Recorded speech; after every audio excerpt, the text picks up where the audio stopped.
Watcher, it's time to play your part. You may just achieve wonders and you don't even know it yet. Live through this and you'll have the greatest reward your mind can conceive. Fail and you'll just be another body in a pile. Now, struggling to survive, stray from the mundanity of your existence. Squirm like the worm you are. Villains. It's the force that opposes the hero, and usually the force that drives the plot. Basically, the superhero genre takes these forces to an extreme, with greatly gifted heroes and powerful villains. That's not to say the supervillain's always the antagonist. I've already covered my favorite animated superheroes, but let's go for the villains this time. After all, how great can a hero be without a strong villain to overcome? This list will pick my top 10 animated supervillains, not for their powers, not for their detestability, well, not entirely, but for their characters and their general impact on the audience. I will only pick one villain per franchise or universe, else the list could get really redundant. And I'm gonna do it right this time and not include both Static and Batman. Instead of making a villain music video for transitions, I instead want to use this clip from Hellsing Ultimate because I'm lazy. Also because it's a cool clip. My friends, it has often been said that I like war. My friends, I like war. No? Friends, I love war. I love holocausts, I love blitzkriegs, I love defensive lines, I love sieges, charges, I love mop-up operations and retreats. Father from Codename Kids Next Door. Father was a show changer in his first appearance, being a devil figure in a mostly lighthearted show. Maurice LaMarche's Kirk Douglas voice was a voice I was never going to forget. He had already used it as Simeon in Dexter's Laboratory, and that was awesome, but when he brought it back for this character, I was stunned. I deserve revenge for what they did to me. We won't be needing toys now, will we, Mr. Uno? So, shall we proceed? Father's character is shrouded in mystery for a large part of the series, being known only as the father of the arch-enemies to Sector V, the delightful children from down the lane. Father has an awesome set of powers and proved to be the most threatening villain for a majority of the series until we saw the episode Operation Munchies, where he was shopping at the villain market.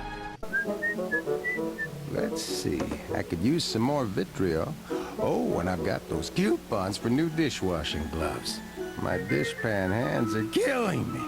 And if you're wondering why I didn't put Grandfather on this list, it's only because the character felt really out of place in the series and was more of a grand finale thing. Grandfather is certainly more intimidating compared to Father at that point, but the tonal shift he initiated is not as extreme as the tone metamorphosis that Father brought in the show in his first appearance.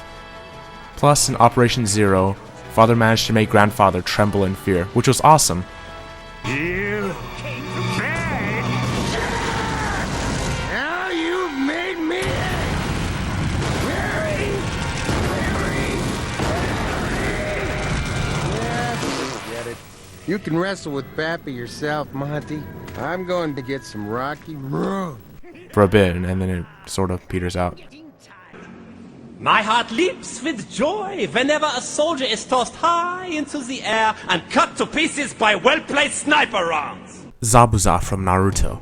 Zabuza is my favorite villain from this series. Zabuza is a simple yet effective character. I suppose I like him the most because I like his story arc the most. He was quick-paced and explored the most interesting themes of the series, the dehumanizing nature of being a ninja and a weapon. Bringing back lost cats and wearing an orange jumpsuit is just not my idea of a ninja. An assassin, a hired blade, is much more fitting.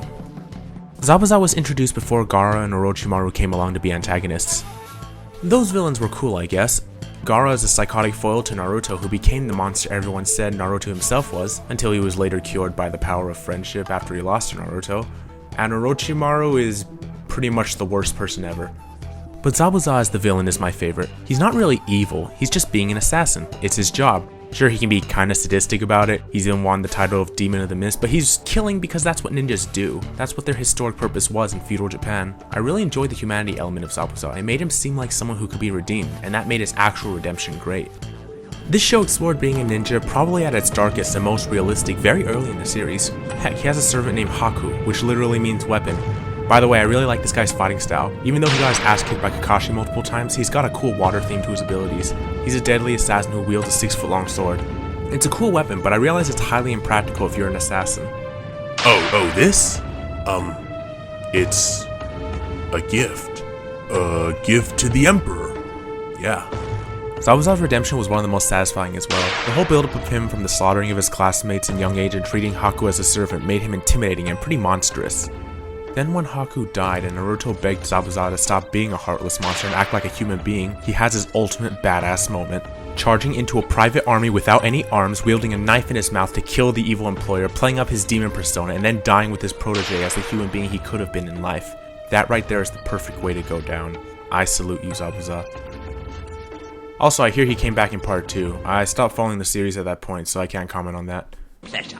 And there is nothing more arousing than the sounds made by prisoners of war dropping like flies, screaming in agony as they're mowed down by ear-piercing schmeizers. Shendu from Jackie Chan Adventures. Shendu is awesome. He's a giant bipedal dragon who dominates every time he's on screen at full power.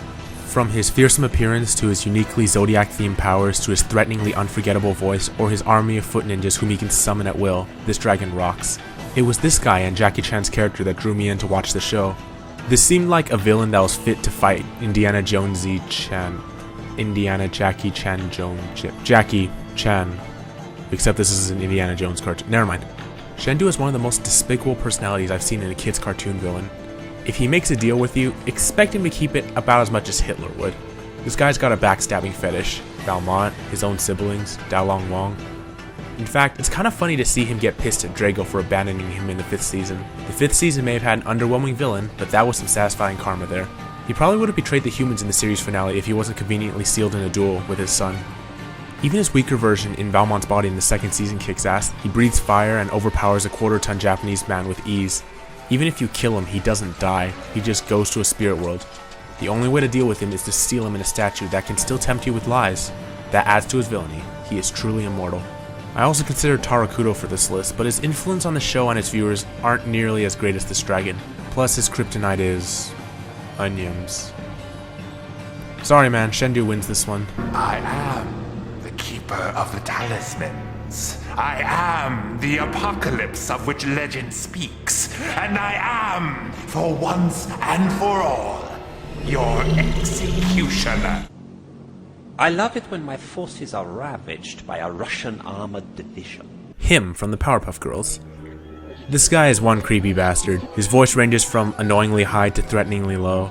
This guy is certainly unique for the villain roster of this series. He is not content to just walk in and annihilate the Powerpuff Girls, no. He wants to break them psychologically in many different ways, whether it's turning the girls against each other, turning the girls' loved ones against them, exploiting their fears, or just taking over when they leave and trolling them about it 50 years in the future. Basically, I like him because he completely stands out among the villains, even his appearance. Now I will destroy you, and you poor helpless creatures won't be able to fight back. Why are you a cross-dressing demon with lobster claws? He may be the devil figure of this show, but he gets one-upped on the evil scale by Dick Hardley and one-upped on the power scale by the gnome. Actually, when I say that, that sounds really stupid. But he's certainly got an unconventional approach. It turns out that little girls who are physically invulnerable still have vulnerable emotions, so he exploits that like no other, and it's quite sinister. The him episodes are generally darker and more characterizing than most of the episodes of the series. He often forces the girls to think of ways to defeat him. Actually, since I'm on the subject, this guy's power level is so inconsistent. Some episodes the girls don't even try to attack him, apparently out of fear, and others he goes down as easily as any other villain. His commanding presence on screen to make the girls cower regularly really is something impressive, and when they do beat him, it certainly feels more rewarding than beating up the next most dangerous recurring villain, Mojo Jojo. There's also a sense that complete victory against him is impossible, at least until the Rock Opera episode, and that as long as there's evil, him will not die, even long after the Powerpuff Girls have passed. Actually, that's kind of a depressing thought. Him's best villainous moment is in Speed Demon, which I'd rather not talk about anymore. Gentlemen, all I ask for is war. War so grand as to make hell itself tremble. Dan Phantom, or Dark Danny, from Danny Phantom. Danny Phantom was never really a great show to me. It was good, but not great. However, the darker than usual TV movie, The Ultimate Enemy, a fan favorite, is phenomenal. The show never explored Danny having any moral conflict about having a malevolent ghost inside of him. Dark Danny is one hell of a great personal villain to Danny Phantom, and unlike the other ultimate villain that trumps the normal big bad grandfather from Kids Next Door, Dark Danny felt like a natural progression that could happen, and something that Danny was eventually going to have to face, an evil version of himself. The villain was formed by Danny having to deal with post-traumatic stress in an alternate timeline where all his loved ones died. His ghost form combined with Vlad Masters' ghost form to make a monstrous being. Unlike Vlad Plasmius, this guy doesn't joke around. This guy has no signs of vulnerability, no motivation. He's evil for the sake of being evil, which in this case is a good thing, as the motive felt more like the human parts of the character, and when that's taken away, only a thirst for blood remains. He's the only character to have killed someone, and he's hated by every other ghost now. He's gone all history of Trunks' future on the Earth now, and depopulated a large percent of the planet and makes humanity his toy. He's got Eric Roberts doing that sick voice too. What? Go back with them? They're doomed anyway. And you aren't going anywhere if you can't remove your time medallion. In fact, you aren't going anywhere at all. He turns into Danny halfway through the episode and impersonates him perfectly. He delivers some psychologically damaging dialogue to his younger self, and his defeat is the most satisfying in the series. Even though the episode is kinda, sort of, resolved through Deus Ex Machina. Sure, Pariah Dark is probably stronger, but this guy is certainly more personal and much more emotionally demanding to combat. Dan is the ultimate enemy to Danny. Do you ask for war to sweep in like a tempest, leaving not even ravens to scavenge from this earth? Haku from Samurai Jack.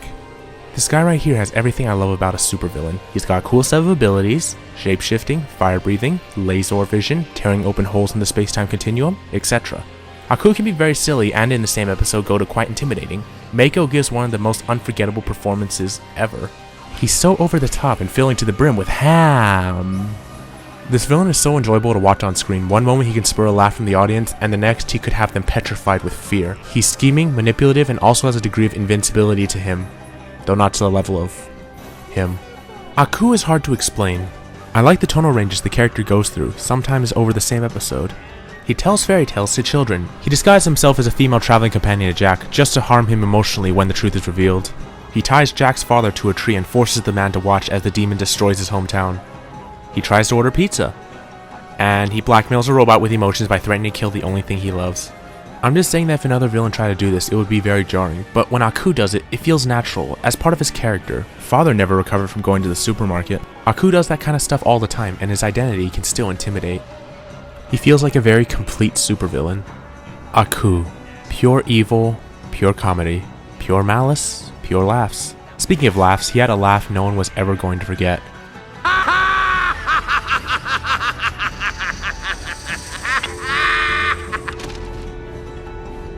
Even though Mako used it already. It will not be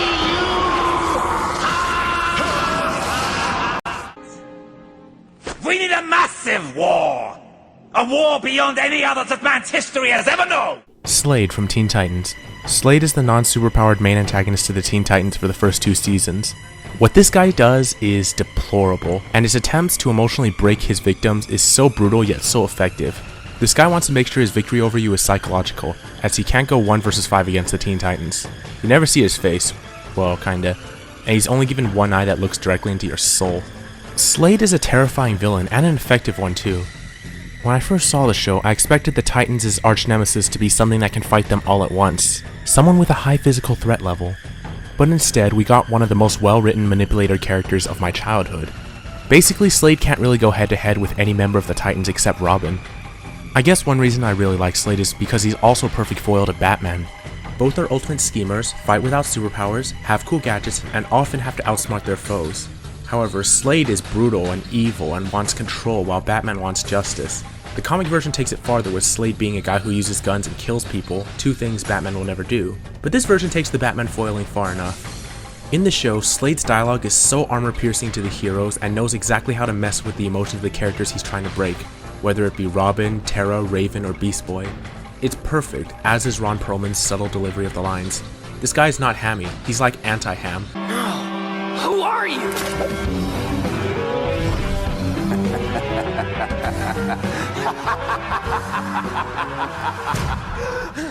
The anti-hamming works so well for the menace this character creates, thus he's one of my favorite supervillains.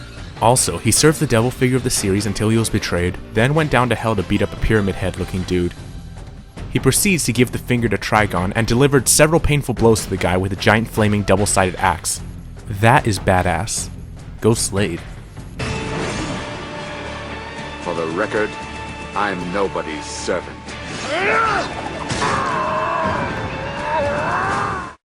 We will remind them of the sound our jackboots make against their throats. Syndrome from The Incredibles. Talk about a fallen hero. He could have done so much and brought back the supers, but instead he exterminated them. He's got such an overpowered gadget too, his instant checkmate button, and he's still lost with it.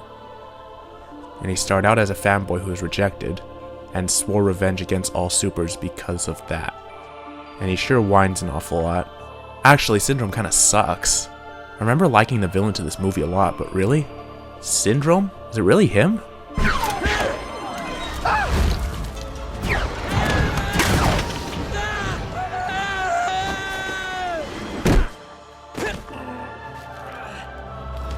Oh, yeah.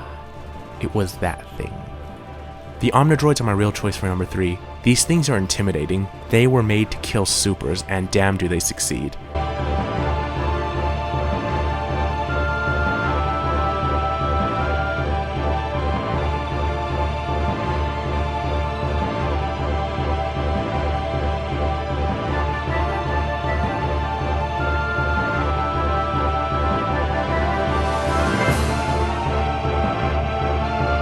This thing has one of the most unique and cool fighting styles I've ever seen.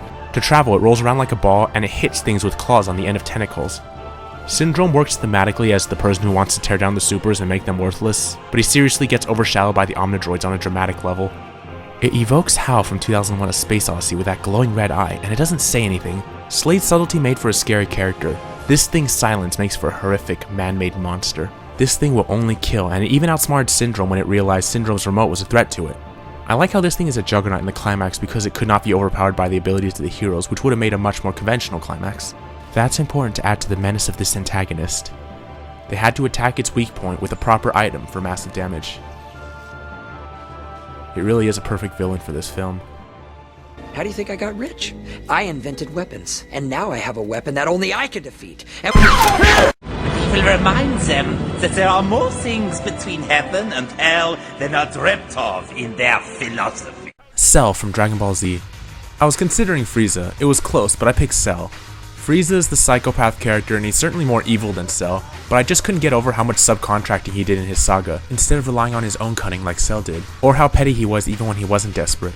Cell was a much more personal villain to the Z Fighters because he knew all their weaknesses and took on their traits when he fought them, whether he was calculating like Piccolo, brash like Vegeta, calm and polite like Goku, or downright sadistic like Gohan. He's also more personal because he didn't fight the Z Fighters on a distant planet, but rather right on Earth, so the stakes were much more tangible. Cell's badass points come in moments he has, and he has several. Here are a few. Imperfect Form does a good pseudo-execution of Piccolo, the Semi-Perfect Form threatened and blew up entire islands in hellish blasts of energy, and the Perfect Form delivered the most permanent death in the series. Cell himself is probably the second most complex character Akira Toriyama ever wrote, after Vegeta, who I am unable to categorize as either hero or villain, I'm sorry. Cell has probably the most personality changes, and he has this very cool theme of evolution. He starts out as a bug-faced lizard fetus, and he goes into a bug-faced triceratops, to a bipedal bug, to a bipedal bug in blackface, to a pale guy who looks like he's wearing bug armor.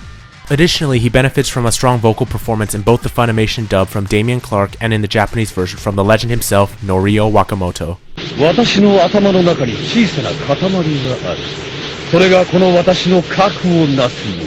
It's not a tumor.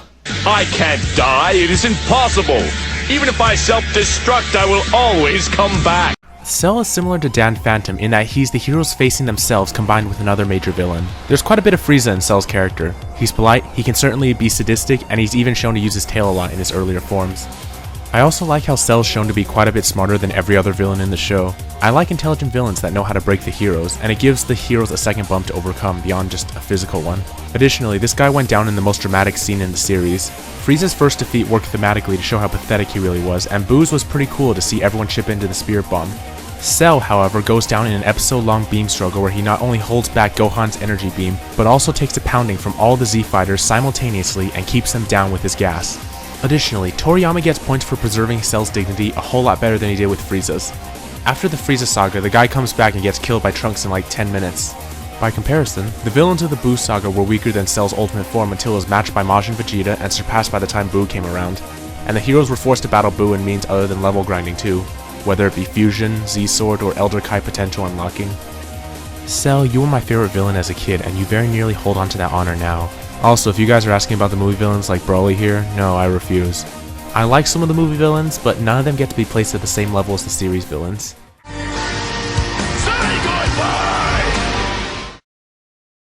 And now before number 1, some honorable mentions. Jafar from Aladdin. I love how devious this guy is. He's an ambitious dude and he was not defeated by brute force. He also likes manipulating less smart people.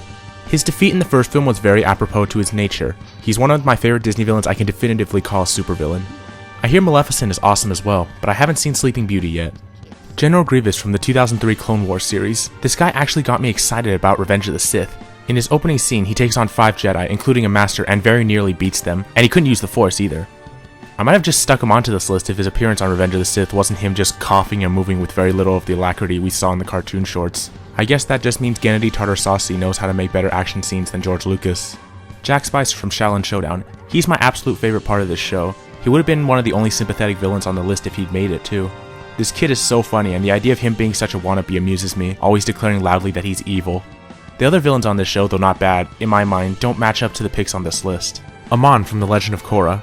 This guy is my favorite villain in the Avatar series. Whereas I thought The Last Airbender had fantastic heroes, it had very boring villains. Oh, you're a person who manipulates fire and is motivated by anger and greed? Cool.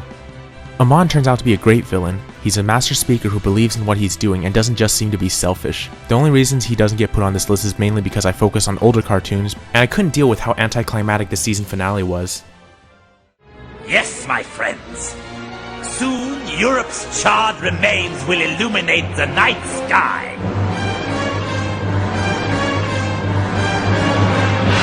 For my number 1 pick, I choose the entire DC animated universe. Bruce Timm, Paul Dini, Dwayne McDuffie, and everyone else involved knew how to write a majority of their villains to not just be cackling monsters, but characters with traits and motivations. Two-Face's life was ruined by gangsters when he already had a split personality. Ra's al Ghul wants to use terrorism to save the planet humans were given. Brainiac just wants to absorb all the universe's knowledge because he's a rogue machine and breaks everything down to information. Clayface was an actor who desperately wanted to relive his glory days, even if he had to hang around the wrong crowd. Lobo is a ruthless bounty hunter, but if you help him, he will help you. Even Poison Ivy, she may have been a controlling sociopath, but when she tried to reform to be happy, even in her own screwed up way, it was kinda heartbreaking to see her lose it. Joker was just a psycho with a twisted sense of humor that gradually got darker and darker. He's the perfect antithesis to a superhero rival. Alternatively, Lex Luthor is a suave dude who not only wants to destroy Superman, but he wants to be a hero for doing so, and serves the same moral dilemma to Superman as Joker to Batman. And then Darkseid's an incredibly powerful galactic fascist who wants to enslave the universe to his dark will and sees Superman as the perfect champion to do so. He even murdered a major supporting character on screen. These villains are fantastic, also attributed to their voice actors Mark Hamill, Clancy Brown, and Michael Ironside. Even Derek Powers from Batman Beyond is awesome. He's a radioactive skeleton who embodies evil to the extreme. Sure, he kinda stole Atomic Skull's shtick, but he's as brutal as the Joker with all the resources of Lex Luthor. And apparently he's killed a lot of fathers. Who are you? You killed my father. Do you have the slightest idea how little that narrows it down? I can't pick one. Wait, I'm forgetting someone, and I don't need to cop out. There is one villain I like most in the DC animated universe. Mr. Freeze. They didn't just adapt him for DCAU, they redefined him and the comic series picked it up and retconned the original material. Before he was a crappy gimmick villain, and then Paul Dini came to work his magic and made Freeze a sad figure. He's probably the most tragic villain I've ever seen. Every time he wants to be a hero, villainy pulls him back. He spends his now immortal life no longer wanting to feel emotions and claiming he has none, yet he still does have them. Whether it's love for his wife, or the fact that at some points he did still care about people. He's a somber being, and a lot of his lines have a type of melancholic poetry to them. Think of it, Batman. To never again walk on a summer's day with a hot wind in your face and a warm hand to hold. Oh yes, I'd kill for that. I have become what many men have dreamed of, an immortal. And yet, there hasn't been a day, an hour, a minute. I haven't thought about death. It's externally emotionless, but teeming underneath. He also has a cool fighting style. He freezes people with a gun and is super strong. In the Arkham games, he even scans your attacks so you can't try to attack him twice the same way. Also, in Sub-Zero, he has 2 polar bears assisting him. How awesome is that? In fact, this guy's whole life is so tragic. It's actually quite comedic. Let's go through it, shall we? Victor Freeze thought he'd lost his wife Nora in an accident that left him unable to live without a cold suit, so he decides to take revenge against the one who murdered her, his ex-boss Ferris Boyle. Then, Freeze is employed by not Walt Disney to make the man immortal in return for Nora, who is alive for some reason. And they end up in the North Pole. And Nora is once again in danger of dying because of Victor's bad luck. So Freeze sees the doctor to cure her and Batman has to save Barbara Gordon. And Batman saves Nora and restores her to normal, only for Nora to leave Freeze and get remarried years later because she was tired of waiting for him. And while this is happening, his body has been deteriorating, leaving him a head in a jar with a robot suit. Freeze goes full villain and takes out his anger on the people of Gotham and has a struggle with Batman that leaves him in the bottom of the ocean. Keep in mind, he is immortal. He's fetched at some point by Batman and is given a chance to reform with a new cloned body, only for the body to start losing its ability to survive in non-freezing temperatures, and the Doctor tries to pull the plug on him. Freeze takes his last ice suit and fights Blight and the new Batman until Blight is removed from the office, and Freeze makes the new Batman leave him as the building collapses with words that perfectly sum up his miserable existence. You gotta get out of here, Freeze. The whole place is gonna go. Believe me, you're the only one who cares. Freeze, no!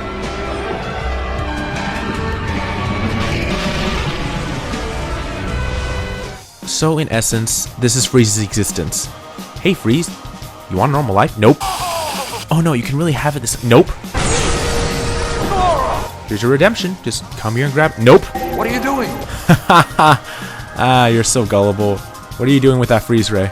Mr. Freeze is not as overwhelmingly influential as the Joker, Luthor, or Darkseid, but I feel like he's just the best written. He's Frankenstein's monster, trying to exist in a terrible world which makes him out to be the monster. And he is, sometimes, by circumstance. In every appearance there is another individual, sometimes villain, sometimes not, that is more detestable than he is, more monstrous. The writers made the audience understand and feel for him. He's a prisoner of fate, always wanting to do the right thing, but nothing ever lets him. He's likely the best tragic villain I've ever seen. Basically every part of him came out awesome, and he takes the ice cream cake for both Best DCAU Villain and Best Animated Supervillain. Actually, I think I should talk about the DC Animated Universe, or rather, DC shows of the 2000s. Yeah, that sounds fun. Mid to late DCAU, the Batman, Teen Titans, and I know just where to start. Here, sir, an obscure life-sustaining body in the Z12 system. The planet is known as Earth. We're getting a signal. It must be there. Set course for Earth.